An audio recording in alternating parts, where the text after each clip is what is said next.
Ahí va. Hola mi gente, soy Lisette Morales de Mané, psicóloga humanista transpersonal y hoy me encuentro con Vikram Sentis, psicoterapeuta y director del Centro Experiencial.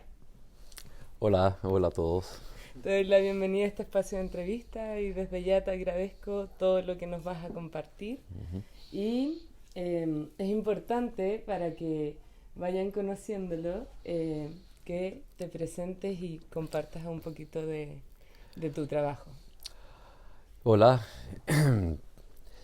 Em, a ver, la verdad es que podría decir que aparte de mi formación y mi trabajo como psicoterapeuta, he sido un buscador, un explorador de los mundos internos del ser humano por los últimos 30 años. Fui 14 años profesor de psicología en la universidad, me formé en Estados Unidos, en la Northern Illinois University como counselor, estudié en la Osho Multiversity en Pune y en general he dedicado mi vida a investigar respecto de qué se trata el fenómeno de estar vivo y fundamentalmente cuáles son los bloqueos o las barreras que los seres humanos de alguna manera tenemos que impiden que podamos vivir una vida feliz, satisfactoria y de alguna manera expansiva. Y justamente desde ahí, desde esa visión, ¿cierto?, de vivir expansivamente, ¿podrías comentarnos un poco qué es la terapia primal, que es uno de esos temas a los que te has dedicado a investigar y a explorar? A ver, la terapia primal fue originalmente desarrollada por un psicólogo norteamericano llamado Arthur Janov, y lo que él hizo fue fundamentalmente darse cuenta que el origen de las estructuras disfuncionales de los adultos, el origen de la neurosis, tenía que ver con la represión del dolor infantil, es decir, con el niño que se separa de la conciencia de aquellas situaciones que le son dolorosas, tristes, que le dan miedo, que le causan rabia. Esta separación, es decir, el separarse de las sensaciones, cumple la función de supervivencia. ¿Mm? Nosotros nacemos en un contexto familiar donde nuestros cuidadores usualmente no apoyan ni alientan nuestra propia realidad, nuestra propia autenticidad, sino que lo que alientan es la obediencia y el encaje social. Dentro de este proceso de encaje, nuestras necesidades como seres humanos son desatendidas. Cuando estas necesidades son desatendidas, esto duele. Y lo que hace el niño es adaptarse, es decir, cortar aspectos de su funcionamiento natural para poder encajar en la estructura familiar. Ahora, estas necesidades que fueron podadas, que fueron alejadas de la conciencia, no desaparecen, sino que lo que ocurre es que aparecen en forma simbólica en la vida del adulto. Entonces, es como si cada uno de los adultos fuese de alguna manera inconscientemente controlado por su dolor infantil. Por lo tanto, lo que hace la terapia primal en términos de proceso es generar un puente simbólico entre el adulto y la niñez con el objeto de integrar y sanar aquellos dolores infantiles de tal manera de que las experiencias difíciles o las dificultades de nuestra niñez puedan ser integradas a la noción que el adulto de quien tiene, o sea, de quién él es o de quién ella es, y no esté desde el inconsciente manejando cómo él se siente o ella se siente respecto de sí mismo y respecto de las otras personas. Por lo tanto, esto es un poco largo de explicar y creo que trasciende el contexto que tenemos en este momento, pero la idea fundamental es volver a reconectar con las sensaciones, volver a sentir los dolores, volver a reexperimentar las experiencias traumáticas de la niñez, de tal manera que no permanezcan alejadas de nuestra conciencia, digamos, disociadas o alienadas de la noción de quiénes somos, y poderlos integrar de tal manera de que yo pueda sentirme como un adulto más satisfecho con mi vida en último sentido. ¿Y cómo se da eso? Porque yo te escucho y finalmente es como, todos los adultos nos pasa eso.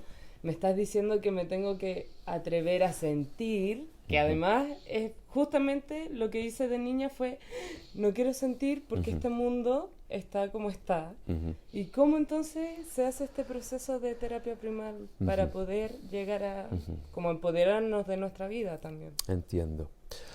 A ver, yo creo que lo importante fundamentalmente es entender que la forma como ocurre el proceso tiene que ser un proceso en el cual la persona es acompañada paso a paso en esto.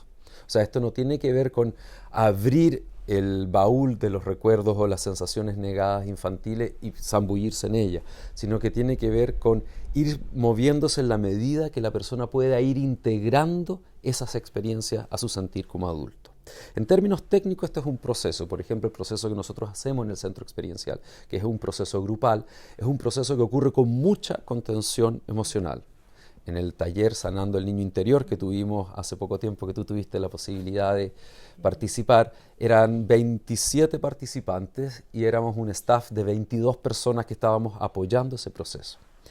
Por lo tanto, ¿cuáles son los elementos que ocurren en el contexto donde ocurre el proceso? Lo primero es contención afectiva y física hacia los participantes. Lo segundo tiene que ver con un contexto de aislación, es decir, a la persona se la saca de lo que es su cotidianeidad, la vida que vive, se trata de mantener en un espacio donde no haya mucho contacto con el mundo exterior, de tal manera de que la persona no se salga de lo que está experimentando. Entonces está el elemento de contención afectiva, está el elemento de aislación de lo que es su cotidianeidad. Y yo creo que un tercer elemento que es fundamental tiene que ver con el grupo, es decir, con generar un contexto grupal afectivo donde la persona pueda ir profundizando en estas experiencias. De hecho, a cada uno de los participantes son separados en pequeñas familias, de no más de 5 personas donde tienen un papá y una mamá, o 2 mamás y un hermano o hermana, que los acompaña en este proceso y que también porque esto es un proceso altamente estructurado, toda la elaboración verbal, toda la integración verbal del proceso se hace en estas pequeñas familias. Eso. Y desde ahí, aprovechando, claro, como les cuenta el Vic, hace poquito estuvimos participando de esa experiencia que generaste y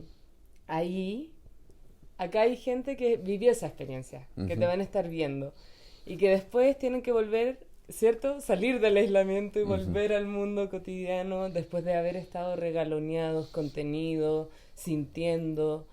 ¿Cómo se puede hacer más llevadera también esa llegada como al mundo exterior? Esto ha ido cambiando un poco con los años. En un principio, cuando yo hacía este trabajo, lo que yo les recomendaba a las personas era que no tomaran ninguna decisión drástica respecto de su vida inmediatamente terminado el proceso y que tratasen de ser muy gentiles con las personas que estaban a su alrededor, que no entendían lo que habían atravesado. Hoy día no hago eso.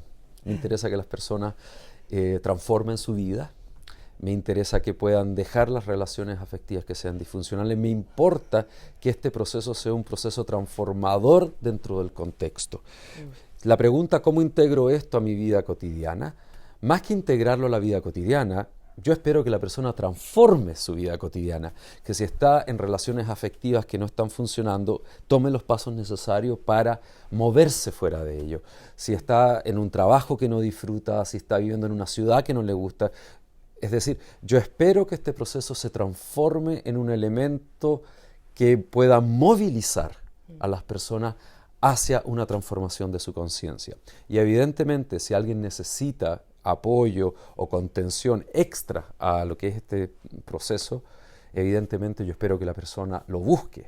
Es decir, nosotros no solamente lo ofrecemos como centro experiencial, la posibilidad de tener un trabajo de acompañamiento individual, sino que yo espero que la persona, a partir de los elementos que se hayan abierto y que hayan sido develados en este proceso, moviliza sus propios recursos para buscar un apoyo que pueda hacer una continuidad en el proceso. Eso. Ahí está mi gente, movilizar los propios recursos en pos de crear una vida mucho mejor en términos de relaciones de todo tipo. Y otro de los trabajos importantes en lo que tú hayas explorado, investigado y crecido es el de la terapia corporal emocional. ¿Nos puedes contar un poquito acerca de eso? En realidad la terapia corporal emocional está también de alguna manera unida a lo que estábamos hablando. Y podríamos decir que en algún sentido apunta fundamentalmente o en términos generales en la misma dirección, que es recuperar la capacidad de sentir. La diferencia es que en la terapia primal se hacen ejercicios regresivos, donde yo voy evocando sensaciones que vienen de mis experiencias difíciles de mi niñez. En la terapia corporal yo trabajo directamente desde el cuerpo, es decir, no interviene el proceso de memoria a no ser que las memorias surjan espontáneamente. El método específicamente se llama Somatic Emotional Processing y lo que pretende este método es, a partir de trabajar con ciertos movimientos repetitivos o sostener ciertas posturas que producen estrés en la musculatura, con un tipo de respiración en particular, activar lo que se llama el sistema neurovegetativo, es decir, el sistema nervioso autónomo del ser humano, de tal manera que las memorias musculares que se encuentran en el cuerpo vengan a la superficie. Y el objetivo final, en algún sentido, es básicamente el mismo, es decir, que la persona sea capaz de volver a ser capaz de sentir su relación consigo mismo y el entorno. La mayoría de los adultos en nuestra sociedad tenemos altísimos niveles de desconexión y de insensibilización, de las cuales obviamente no somos sensibles. No puedo ser sensible al hecho que soy insensible, simplemente me siento normal. Y el problema con esto es que las emociones es la forma más eficiente que tiene el organismo humano para obtener información de su relación con el entorno. Es decir, yo sé en qué dirección moverme en relación con el medio ambiente, con lo que ocurre fuera de mí, a partir de lo que yo siento. Si ese nivel de mí mismo está de alguna manera desenergizado o reprimido o bloqueado, la única opción que yo tengo tiene que ver con pensar acerca de cuál es la dirección mejor del movimiento. Y este mecanismo, si bien increíblemente útil, solamente puede recolectar datos. Y en esa recolección de datos hay niveles de experiencia que simplemente no puede percibir. Y uno de esos es cómo yo me siento respecto de algo. ¿Se entiende? Sí. Entonces, trabajando corporalmente, lo que hacemos es abrir las emociones reprimidas de las personas en lo que se llama un proceso de desacorazamiento emocional. De eso se trata el trabajo de Somatic. Y qué importante, porque es como que anduviéramos todos desconectados de las emociones y pensáramos las emociones, en vez de sentirlas y poder tomar decisiones también, incluyendo ese sentir. Así es. Y me pasa a mí mucho también, como en consulta o cuando estamos en estos trabajos grupales, el tema de que hay personas que piensan, por ejemplo, que es muy masivo, que la rabia es para los hombres, la pena está prohibida para los hombres, como si ciertas emociones, o esto de las emociones positivas, las emociones negativas, como ese discurso está muy fuerte en la gente y también maneja la expresión de esa emoción. En realidad no existen las emociones positivas ni existen las emociones negativas. Eso es un condicionamiento y una fantasía cultural y que también lamentablemente ha ido tiñendo lo que nosotros podríamos llamar el movimiento de desarrollo personal o de espiritualidad alternativa. Todas las emociones cumplen una función en el proceso de balance, equilibrio y autorregulación del ser humano. La rabia, la pena, la tristeza o el miedo son incómodas, pero no son negativas. Cumplen una función fundamental. Y cuando tú hablabas de pensar acerca de las cosas, la capacidad de disfrutar del ser humano está profundamente imbuida en su sensibilidad corporal, es decir, en lo que se llama una sensibilidad somática, en mi capacidad de disfrutar las cosas y sintiéndolas. Cuando eso está disminuido o bloqueado, lo único que me queda es lo que se llama el disfrute cognitivo, es decir, yo pienso respecto de algo y hay una experiencia de placer o de bienestar asociado a que las cosas en la vida o en mi entorno ocurren como a mí me gusta que ocurran, pero no las siento. ¿Me entiendes? Esto es como la persona, no sé, que va de vacaciones a Cancún y está feliz porque el agua es turquesa, igual como la vio en la foto, y la arena es blanca como la sintió, como la vio en el comercial, y está tomando el daiquiri tal cual como él se imaginó. Lo puede subir a Instagram. Y le puede tomar una foto. Pero su capacidad de sentir eso está disminuido. Entonces lo único que va quedando es lo que podríamos llamar un placer subterfugio, que es el placer cognitivo, el estar contento porque las cosas son como yo me imaginé que iban a ser, pero ya no las siento. Por lo tanto, tiene que ver con recuperar la capacidad de sentir, con ampliar la sensibilidad y sobre todo con cambiar la forma como nos relacionamos con nuestra emocionalidad, que es una forma evitativa, fóbica y ignorante, para ser completamente honesto. Porque la gente cree que si se evita a sí mismo emocionalmente, todo va a estar bien. Y en realidad hay un principio básico que no me canso de repetirlo y es, si yo deseo que algo deje de afectarme, lo único que necesito es involucrarme totalmente con ello. Si yo deseo prolongar algo indefinidamente, lo único que tengo que hacer es hacerme el leso al respecto y evitarlo. Contrario a lo que nos dice el condicionamiento cultural. Este organismo tiene la capacidad de procesar a su tiempo, a su forma, a su ritmo y a su manera todas las emociones o las experiencias difíciles que hayamos tenido en nuestra vida. Pero lo que no sabe hacer es evitar, porque ahí inmediatamente se desregula y se va fuera de balance.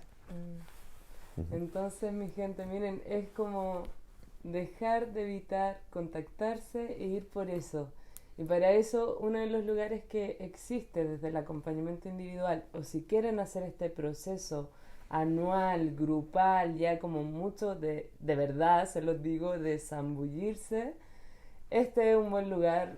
Yo pasé por esa experiencia un año y de verdad que lo recomiendo, fue transformador para mí y vi que, te lo digo así súper honestamente, ha sido la experiencia de crecimiento personal más significativa que yo he tenido, incluso aunque la tuve que procesar un año después. Como de verdad que sí.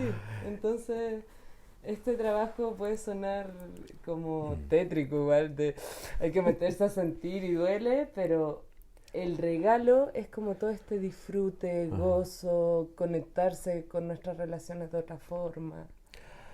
A ver, cuando tú me dices que te tomó un año integrar, yo espero que sea mucho más tiempo que eso. O sea, yo espero que el trabajo que nosotros hacemos tenga la posibilidad de generar una transformación individual, interpersonal, en los vínculos, en la forma de relacionarse con uno mismo, que pueda continuar en la vida completa. O sea, un año creo que es muy poco. Que es constante, es como... O sea, que sea, que sea una experiencia que genere un movimiento donde yo cambio el foco desde la adaptación a los ideales culturales de quién yo debo ser, hacia el reconocimiento, la aceptación y el abrazo de mi propia realidad. Eso. Y ya como saliendo un poquito de la zona de trabajo, y ahora quiero aprovechar a toda la gente que es viajera, que yo también, y le tengo mucha admiración al Vic por eso. También yo sé que tu vida ha estado también marcada por este viaje a la India, también viajas mucho como Europa y toda esta vida viajera que sostienes. Y me gustaría también como que nos pudieras contar cómo se gestiona una vida también así viajera y qué te ha aportado a ti, por qué también ese interés de conocer el mundo. Cuando uno está en un contexto que no es tu país, cuando tú estás hablando un idioma que no es tu idioma, tus sentidos están alerta. Cuando tú viajas, tú estás ahí, tú estás absolutamente presente. Tú puedes obviar la presencia en tu vida cotidiana porque te parece habitual, te parece conocido, pero cuando tú estás en lugares donde no es tu habitual, no tienes otra opción que no sea estar absolutamente ahí. Y en mi entender, el sentido, la significancia del proceso de estar vivo tiene que ver con la posibilidad de estar presente momento a momento. Y yo nunca estoy tan presente como cuando estoy viajando. Y eso es una de las razones por las cuales yo trabajo para poder viajar. O sea, todo el dinero que yo gano, yo no tengo auto, de hecho ni siquiera sé cómo mover un vehículo más allá de una bicicleta, es para viajar. En India he estado 22 veces, he viajado a Europa, en Australia, he estado en todas partes del mundo, en el sudeste asiático, en Tailandia, en Camboya, incluso en Sudamérica, estaba en Cuba, Costa Rica, Perú, Bolivia, Brasil, Argentina, Guatemala, Belice.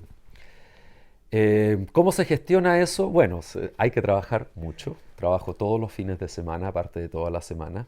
Por eso viajo 3 veces al año para poder descansar. Eh, y lo segundo es ahorrar, a no ser que uno sea millonario, que ciertamente no es mi caso, es ahorrar, ahorrar, ahorrar, ahorrar, ahorrar. Todo el dinero que yo obtengo lo divido en 3 tercios, digamos, que son costos fijos, como vivo en Chile, plata para mi vejez y Claro. plata para viajar. O sea, y independiente de la cantidad de dinero que yo reciba, ahora en los últimos años económicamente estoy bastante estable, pero cuando era más joven no era así. Pero aunque tuviera 2.000 pesos, eso se dividía en estos 3 tercios que te cuento. Y para mí es fundamental, o sea, y además mi forma de descansar. Yo trabajo con gente todo el tiempo, dando cursos de entrenamiento, formaciones y también haciendo trabajo individual y procesos de desarrollo personal. Y necesito cada verano desaparecer 2 meses, estar en un lugar donde no hablo el mismo idioma, no hablo español, donde estoy con otras personas, donde tengo otras experiencias, donde me lleva a habitar otros lugares de mí mismo, por así decirlo. Así que eso. Ay, sí, resueno mucho ahí para toda la gente viajera. De verdad que es como un detox de también de todo el trabajo de sostener a tantas Así personas es. y disfrutar, estar en placer, en presencia. Mm. Como... Yo creo que eso es lo fundamental. mm, Me obliga a tener que estar absolutamente ahí. eso. Y ya para ir finalizando, hace poquito fuiste a Brasil Sí. y estuviste compartiendo este trabajo Ujú. de Sanando al Niño Sí. Interior, versión... Primer viaje, no, segundo viaje, digamos que implica trabajo también. He ido a Perú también a trabajar. Claro, cuando te entrevistaron y estuviste en las Sí. conferencias, ¿cómo ha sido esta experiencia de ir a Latinoamérica también? Bueno, en Perú ocurrió una cosa curiosa. Mi segundo libro, que es un libro que tiene que ver con la historia de la psicología, fue un éxito de fotocopias en el norte del Perú. Ajá.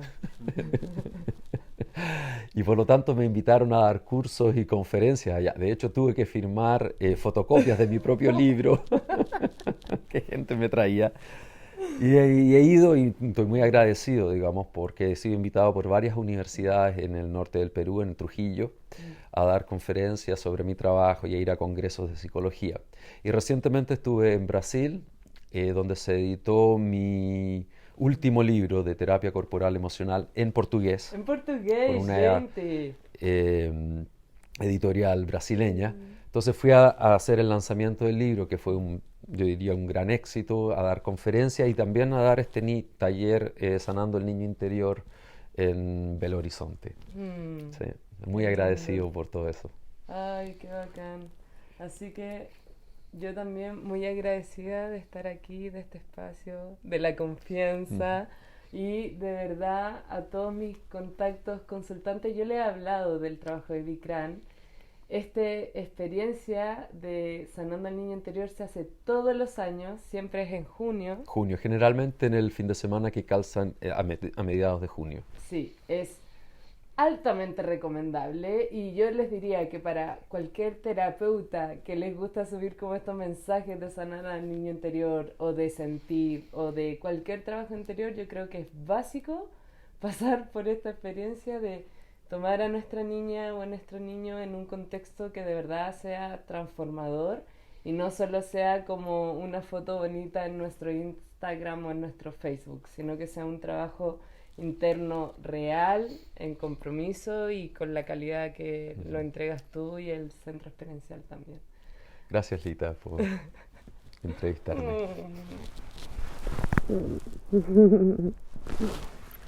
Así que ahí les voy a dejar los contactos para que estén atentos al post del centro. Va a quedar ahí para que puedan conectarse. Eso, mi gente, que estén bien. Chao.